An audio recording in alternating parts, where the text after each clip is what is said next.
Olá, pessoas! Começa agora mais um Tese da Minha Vida. E hoje ele é bem especial. Eu vou conversar com a minha irmã. Então, Letícia Gonçalves é doutora e mestre em Ciências Farmacêuticas pela Universidade Federal de Minas Gerais. Tem graduação em farmácia com habilitação em análises clínicas e toxicológicas, também pela UFMG. Oi, Lé. Oi, Helena, que bom falar com você. Obrigada pelo convite. Então, gente, vocês já perceberam que ela não me chamou de Viviane. Então, durante a nossa conversa, se sair outros nomes que não Letícia e Viviane, tá tudo certo, tá? Afinal de contas, aqui no Tese, a gente marca muito que não tem como dividir, né, o pesquisador da pessoa.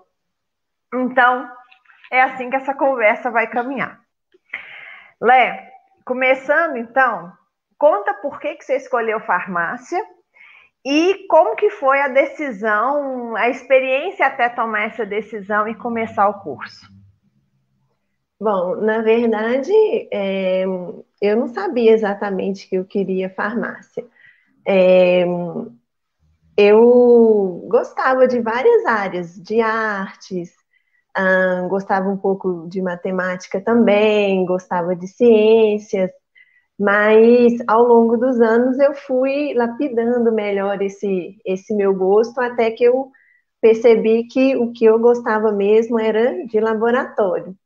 E aí, dentre os cursos que ofereciam essa possibilidade de ter uma experiência em um laboratório, o curso de farmácia que foi o que mais se aproximou do que eu queria. E, na verdade, a área de medicamentos mesmo, que é a primeira coisa que a gente lembra quando fala em farmácia, quando pensa em um farmacêutico, nunca me interessou. O que eu gostava mesmo era da parte de análises clínicas, era essa experiência com o laboratório mesmo. Então, até chegar na universidade foi um caminho longo, né? Você fez cursinho por 2 anos, você tentou vestibular em outras áreas, mas quando você chega na universidade, você também não fica só na sala de aula. Fala um pouco disso, como que foi essa experiência de você sair do cursinho, né, daquela a situação de não estar na universidade, mas passar em outros cursos que não exatamente o que você queria, e como que foi o seu caminho dentro da UFMG? Bom, depois que eu decidi que eu queria realmente fazer farmácia, o caminho foi realmente longo, né? Então, eu estudava, eu fiz o ensino médio, né? E a gente morava no interior de Minas, em Curvelo. E então, logo que eu terminei o ensino médio, eu fiz um vestibular para várias faculdades e universidades, né? Então, das mais diferentes áreas possíveis. Tinha farmácia, nutrição, medicina, e com o tempo eu fui descartando algumas possibilidades. Em alguns eu não passei mesmo, em outros eu fui aprovada, mas não era a área que eu queria. E aí eu sempre insistindo em fazer farmácia. E então, quando eu fui aprovada, eu achei que era um sonho impossível. Então, por mais que eu tivesse me dedicado muito, eu tivesse o apoio da minha família, era um sonho para mim muito distante. Então, quando eu soube que eu tinha sido aprovada, eu acho que foi um dos dias mais felizes da minha vida.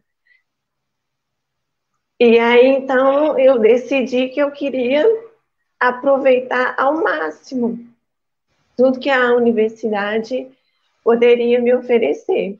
Então, por isso que eu não me restringia só ao ensino, às atividades acadêmicas mesmo. Eu queria aproveitar tudo que a UFMG poderia me oferecer. E aí, logo no segundo período, eu já fui me envolvendo com iniciação científica, estágios, voluntários mesmo. Então, eu morava na UFMG. E aí eu acho que isso foi muito importante, porque a universidade não é só disciplina, não é só estudo, tem várias outras coisas também que a gente pode aproveitar. E foi isso que eu me esforcei para fazer. No seu período de graduação, você teve experiências, como você falou, de estágio, você fez internato rural, né, que foi uma experiência Foi. que você falasse um pouco, e também, no final da sua graduação, você foi para a iniciação científica, que foi um pontapé para o mestrado e doutorado. Conta um pouco dessas experiências, além de sala de aula, o que estar nesses outros lugares durante a graduação foram importantes. Por que esses lugares, esses outros lugares foram importantes para você? O que te trouxeram? O que te deram de receio, né, na hora de sair do confortável de uma sala de aula e encarar outros espaços? Fala um pouquinho disso. Bom, a experiência do internato rural, realmente, eu acho que foi o primeiro momento em que eu me senti ali na profissão. O internato rural é uma disciplina oferecida, se não me engano, é no quinto período. E na época ela era coordenada pelo professor Antônio Basílio. E em que consistia essa experiência?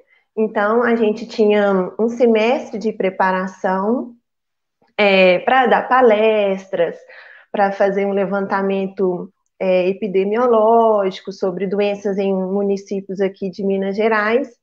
E aí, assim, o ápice da disciplina acontecia no fim do semestre, em que a gente formava duplas com pessoas, normalmente não eram pessoas muito próximas, porque às vezes podia gerar algum conflito. Então, eram pessoas, às vezes, da mesma turma, e a gente ia, então, para essas cidades do interior para fazer a nossa interferência ali naquele município, né, levando orientações de saúde e fazendo atividades farmacêuticas, né?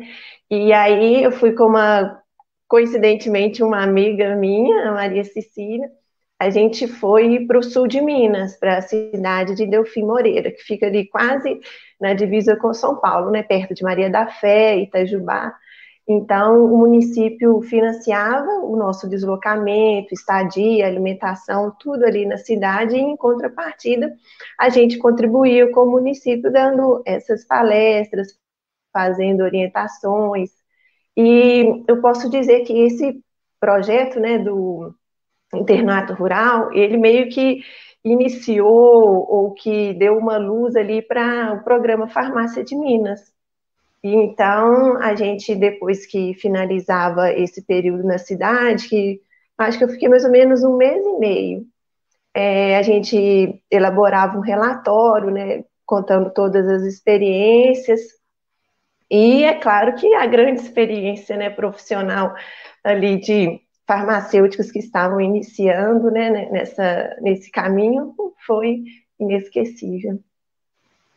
E o programa Farmácia de Minas é um atendimento do governo do estado que leva, inclusive, medicamentos que não são tão acessíveis assim para a população, é isso?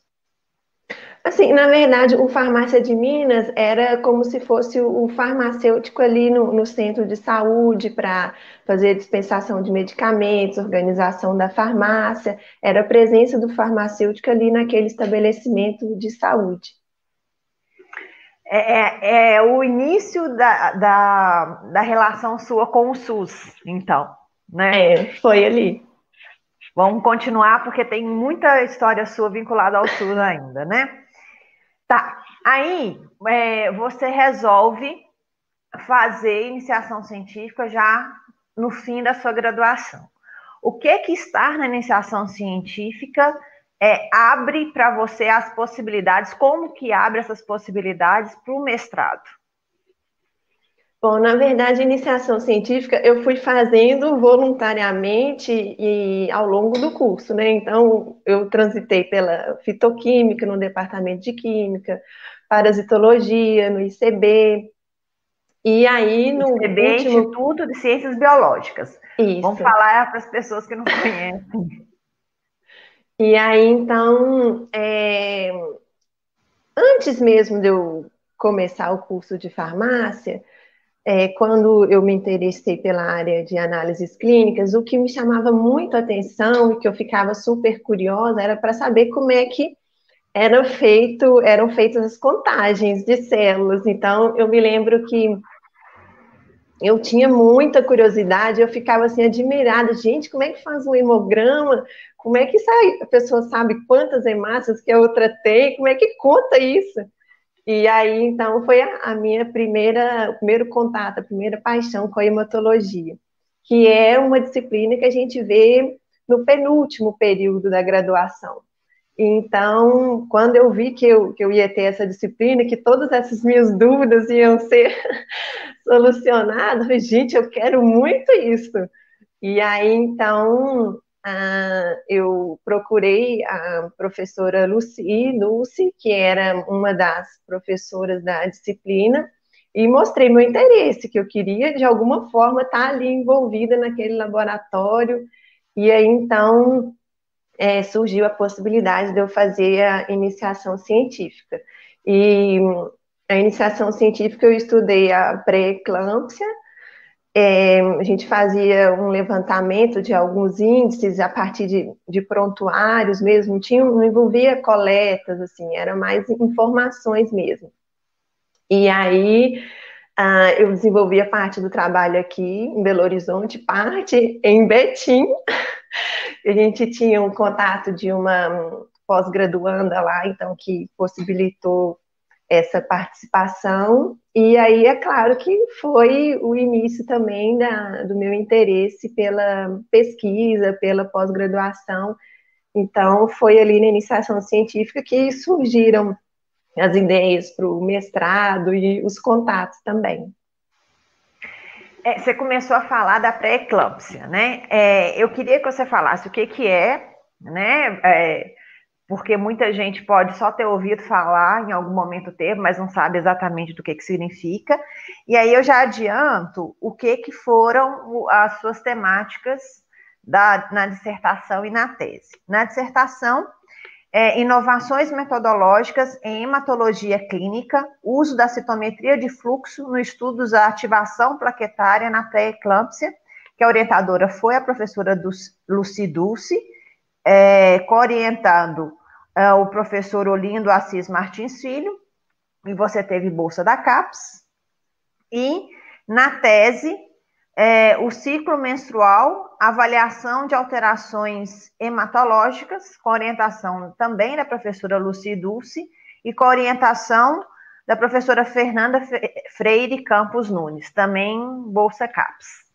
Aí conta um pouquinho, então, o que é a pré-eclâmpsia, para quem é leigo, né, na parte de hematologia, o que esses dois estudos buscavam trazer para uma qualidade de vida para a população? Bom, na verdade, eu sempre me inseri num programa de saúde da mulher. Então, todo o meu estudo na iniciação científica e na pós-graduação tinham essa temática. Em relação ao mestrado, a pré-eclâmpsia é uma complicação que ocorre durante a gestação. Então, eu estudava a pré-eclâmpsia na sua forma pura, que não tinha, né, outros interferentes aí que poderiam mascarar ou comprometer os nossos resultados. Então, essa complicação, ela acontece a partir da 20ª semana de gestação e ela é caracterizada por um aumento da pressão arterial e perda de proteína na urina por essa gestante. E aí vem envolvendo várias outras situações, né? Tem um comprometimento da coagulação sanguínea, tem aí envolvido um processo inflamatório, e o meu foco era exatamente essa interferência na coagulação sanguínea, no caso, na ativação plaquetária. E aí, a minha temática no doutorado já foi um pouco diferente, né? Ela não envolvia uma doença, era uma avaliação, um estudo mais da fisiologia do ciclo menstrual.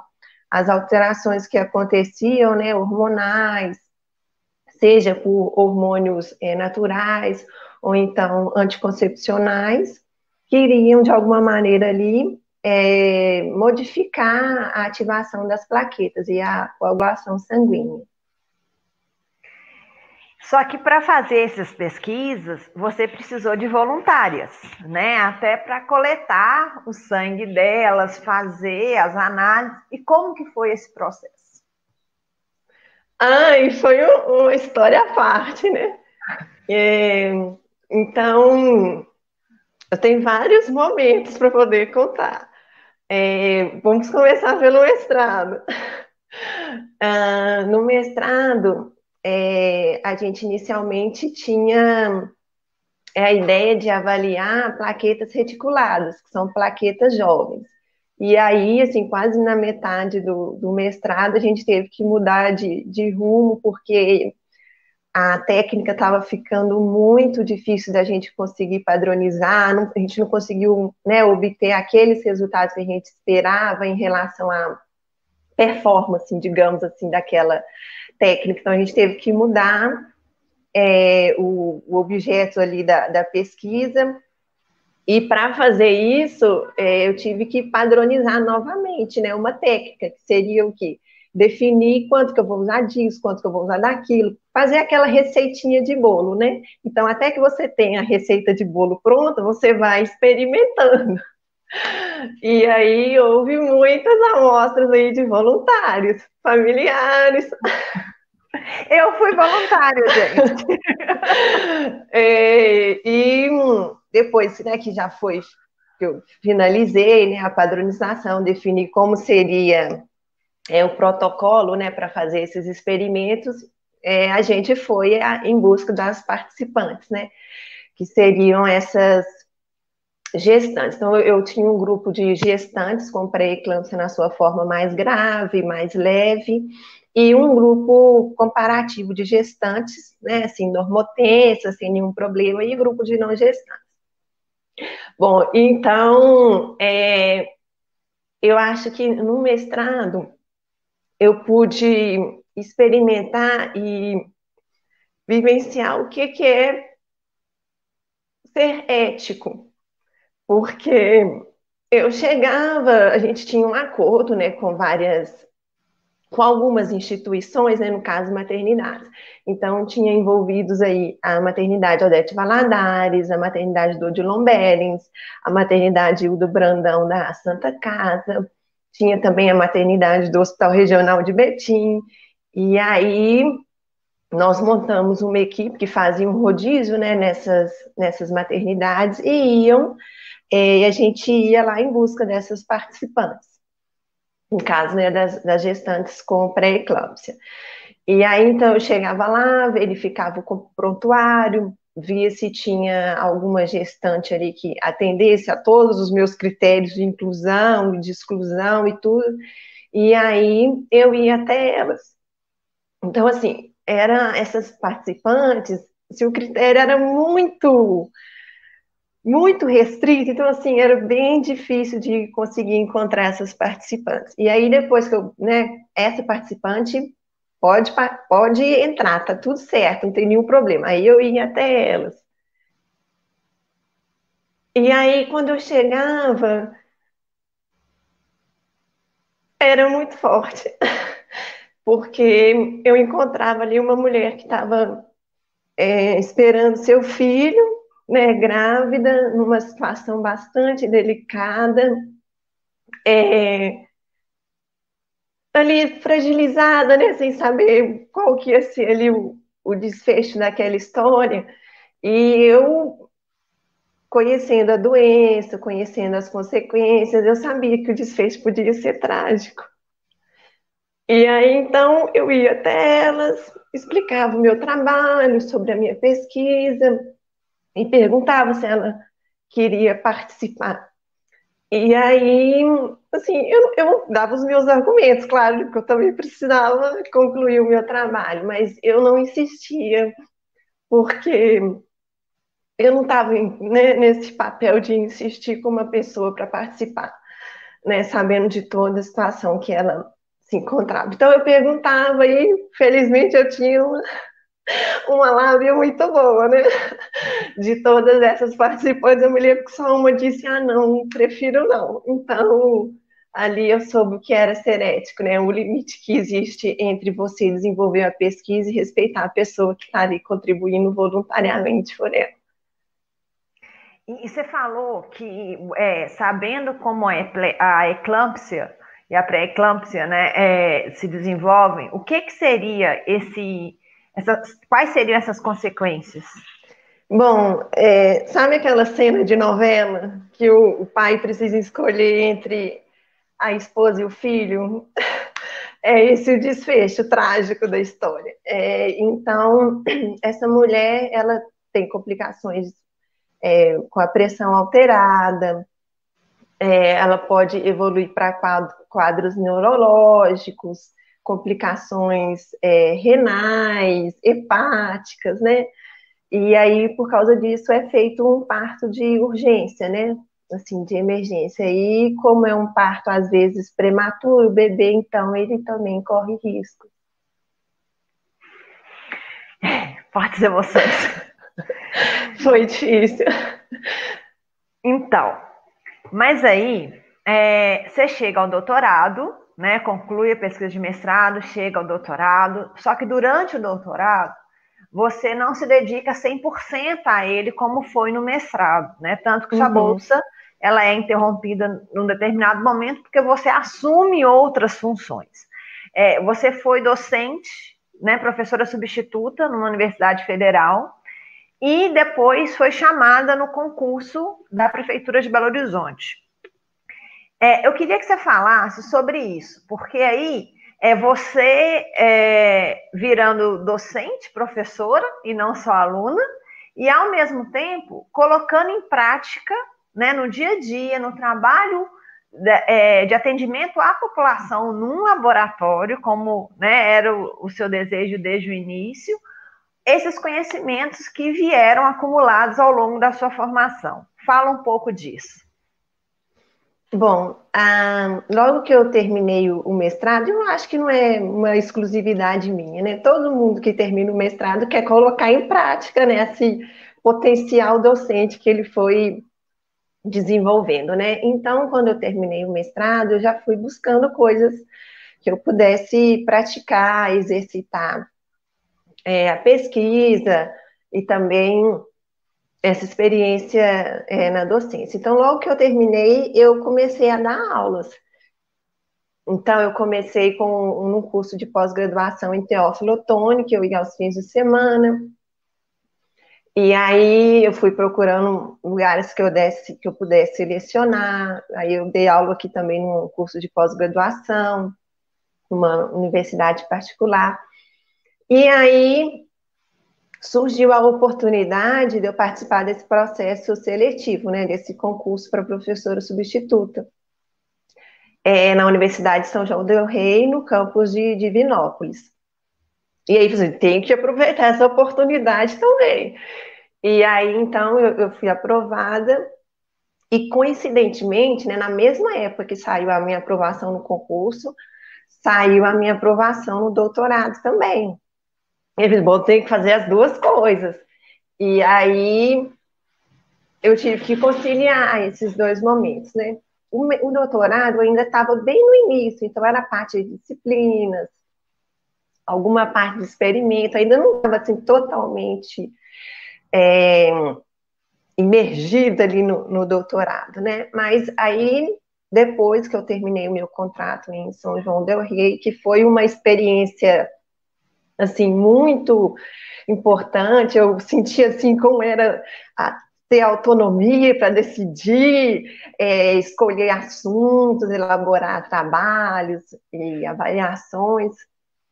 E aí também eu passei num processo seletivo para ser professora em uma universidade particular aqui de Belo Horizonte. E aí, assim, eu fui só juntando coisas para fazer, porque eu não podia perder nenhuma oportunidade. E aí que as coisas foram ficando difíceis, porque eu tinha assumido, né, um compromisso com a pós-graduação, eu queria concluir o meu doutorado, e eu também queria me dedicar a essas outras experiências, né, que apareceram. E aí, assim, na Universidade de São João del Rei, o público, né, os alunos eram muito parecidos comigo, assim, com o universo que eu circulava, né, da universidade. Então, assim, eles faziam perguntas que talvez eu teria feito, ou que eu já teria, ou que eu ouvi de algum colega. Então, assim, eu me senti mais familiarizada com aquele ambiente. Agora, quando eu comecei a dar aula nessa universidade particular, aí a minha chave virou, porque era um curso noturno. Então, assim, a maioria dos alunos tinha uma vida durante o dia, né? Eles trabalhavam, e eles trabalhavam na área de saúde, eles eram técnicos de laboratório, eram auxiliares, pessoas que tinham uma vivência prática muito forte, que eu não tinha. E aí que começaram a surgir as dúvidas, né? Eles me faziam perguntas que, assim, gente, eu não sei como é que eu vou responder isso, eu não estou ali na rotina do laboratório. Então, foi que surgiu o interesse e o desejo de ter uma experiência profissional em um laboratório de rotina, porque ali isso já estava me fazendo muita falta. Então, eu acreditava que se eu tivesse essa experiência, eu ia ser uma professora com um diferencial. E aí, então, assim, esse concurso da prefeitura, ele surgiu no momento que eu estava, assim, começando o doutorado, eu não estava nem pensando, assim, surgiu o concurso, aí todos os concursos que eu já fiz,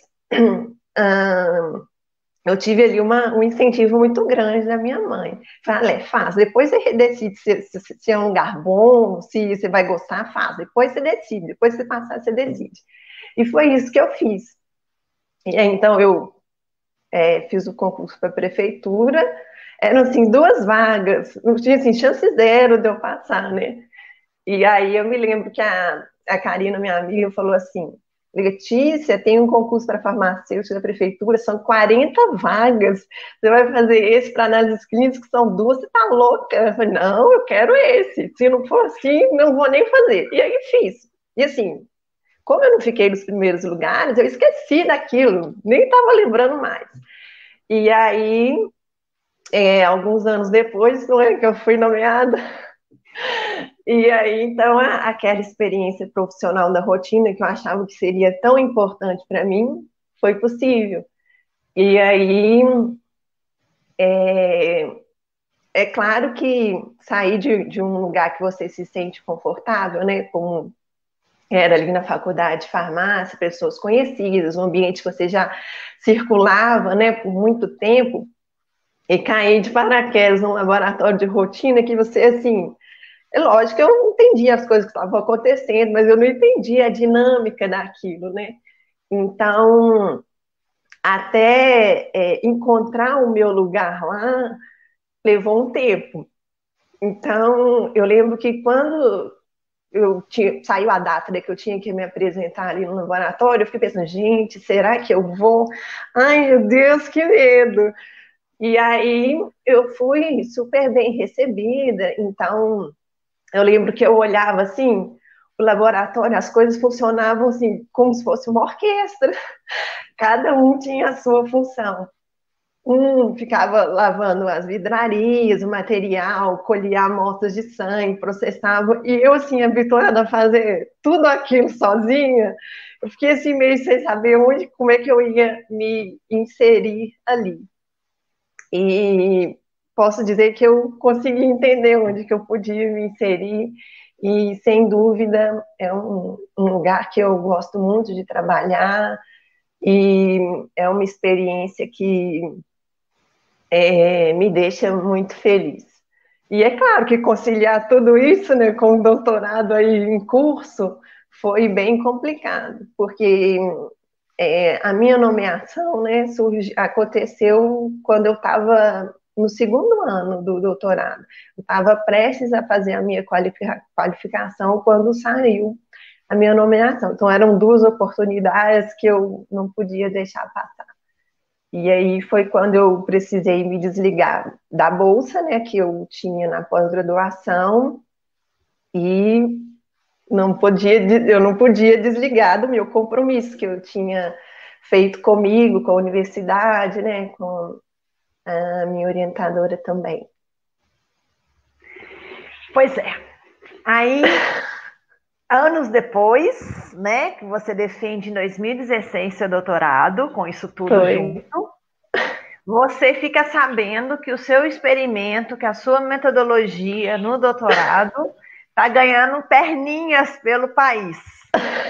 Conta um pouco disso e a gente já está quase encerrando a conversa também.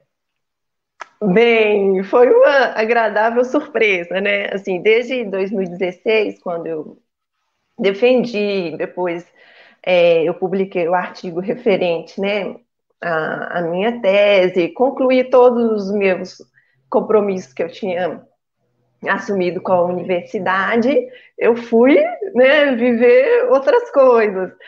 E aí fui trabalhar na prefeitura, né, fui aproveitar o tempo que eu tinha livre e tudo.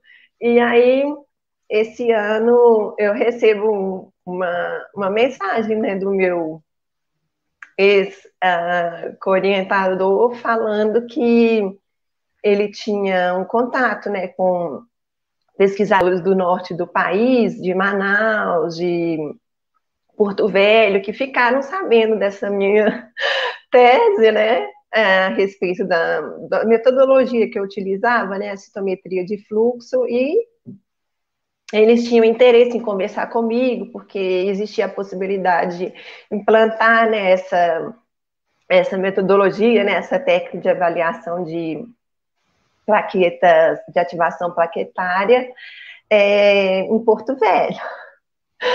E aí eu me, gente, como assim? Já cheguei aí, como é possível? E aí, então, eu conversei com esse pesquisador e eu fiquei super feliz, né? O que essa técnica ajuda nos resultados, a fazer os exames? Na verdade, esse pesquisador está interessado em introduzir, né, essa técnica, a avaliação de ativação plaquetária mesmo. Então, é uma metodologia relativamente simples, não é tão assim barato, porque precisa do equipamento, né, dos anticorpos e tudo, mas é algo relativamente simples, né, e eles já têm todo um histórico, né, um conhecimento envolvendo essa área de citometria de fluxo. Então, eles estão verificando a possibilidade, né, de implantar essa técnica lá no serviço de saúde hospitalar que ele trabalha. Mais uma vez, o seu contato com o SUS. Pois é. É realmente uma área que eu me identifico muito. Então, fechando a nossa conversa, como que você me define a sua trajetória em uma palavra? Ai, se eu te falar que eu não pensei na palavra, eu vou estar mentindo, porque eu pensei muito. Bom, antes de eu falar a palavra, eu vou contar uma pequena história que ajuda a entender por que essa palavra faz todo sentido. Teve um momento durante o doutorado, eu não me lembro exatamente quando foi, mas foi um momento que eu estava com a minha orientadora, a gente juntas, e aí ela falando sobre a pós-graduação, como é que funcionava, aí ela me disse uma frase assim: Letícia, a pós-graduação é uma montanha russa. Aí eu falei, gente, como assim? Ou você, não foi exatamente isso que ela me disse, mas foi algo nesse sentido. Ou você vai com tudo, ou você nem senta naquela cadeirinha. E aí, naquele momento, eu ouvi, mas não fez muito sentido para mim. O sentido só aconteceu alguns anos depois, quando eu estava observando a montanha russa do lado de fora. Então, as coisas vão acontecendo, né? Assim, tem coisas que você planeja, coisas que você não planeja e que vão seguindo o seu rumo. Oportunidades que aparecem, coisas que nem sempre estão no seu controle, mas que chegam por um motivo, né, para te fazer crescer de alguma forma. Então, eu acho que a palavra que eu escolhi foi superação, porque todo mundo tem uma ideia de como é uma montanha-russa, né? São altos e baixos, e curvas, e medos, e sustos, e alegrias, e certamente chegar ali no final da montanha-russa, com os pezinhos no solo, é bem difícil, é um desafio, e não tem como ninguém sair de uma montanha-russa sem ser tocado e transformado por ela. Então, superação. Então, gente.